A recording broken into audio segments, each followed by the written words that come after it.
खामोश बैठ जाए, कोई बहरान नहीं है, खुदा के लिए कुछ बहरान नहीं है। जो रोटी चुराए उसे सूली पे चढ़ा दो, जो मुल्क को लूटे उसे कुर्सी पे बिठा दो। इस दौर के मुनसिफ ने लिखा है अपनी कलम से, गुर्बत नहीं मिटती, गरीबों को मिटा दो। इतने तंग हैं बच्चे रोटी से महरूम।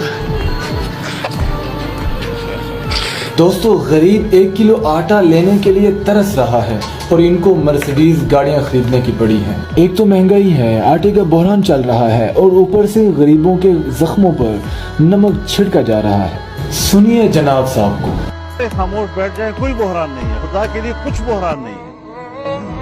मीरपुर खास में सस्ता आटा खरीदने की कोशिश करने वाला 8 बच्चों का बाप मौत के घाट उतर गया। इससे बड़ा जुल्म क्या होगा। अब तो आवाम को खाने के लिए आटा भी नहीं मिल रहा। इससे बड़ा जुल्म क्या हो सकता है। ये अजाब कब ख़त्म होगा। एक तरफ से आटा नहीं मिल रहा, दूसरी तरफ से होटल मालकान ने ऐलान कर दिया है अगर यही हाल रहा तो हम रोटी 35 रुपए और नान 40 रुपए बेचने पर मजबूर हो जाएंगे।